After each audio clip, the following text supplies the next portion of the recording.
Hürmetli vatandaşlarımızın bu kısmına köprek dikkat kılın. Sonu görmeyi tuğan seliş, tünce kıtım tüzülgen dini itikat kanunu Beijing'nin Şinjan'ı başkuruşu sınak ötkülüğü döç geldiği mavzulu haber 1. ayının 15. günü Dövüt orbiti ilan kılındı. Haber mundak başlandı. Beijing vakti 1. ayının 14. gün Şinjan Uyghur Abdunum rayını 2016 yılda bir lahiye dini radikalistler kanuni lahiye tüzgellikini ilan kıldı.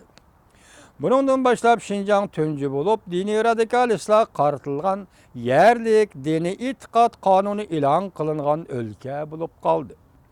Dini itiqat kanunu tüzüş, dini radikalistlarını yok tuş, yana bir kıtım terörizmi karıştırış salmıqiri eğer Şinjan'da vaziyetni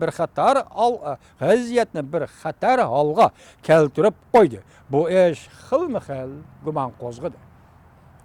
2016 yılı 1. ayının 1. gün terörizm karıştırış kanunu yol koyuldu. Terörizm karıştırış kanunu yol koyuluştan burun dini radikalizm karıştırış cihette Şinjan'da köp hizmetler işlengen.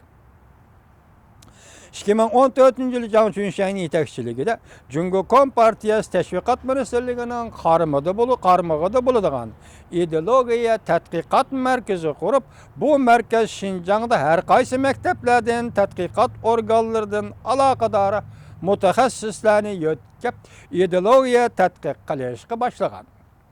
Bu merkezden pişkiri boyunca Şinjan'da 2014 yılı radikalizmni yokutuş hareketi kozgap her kaysi mekteplerde radikalizmge ait resimlik görgezmelerini teşkillep az sallık millet kadrlarını her kaysi jaylarda yötkep gelip körgezmini ekskursiya kıldırıp iddivi talim terbiye işligen. Bilim gazinesi kurup Jiang Qunshan iddia cihette şularning va boshqalarning qo'l ishini qo'lga keltirmoqchi bo'lgan edi.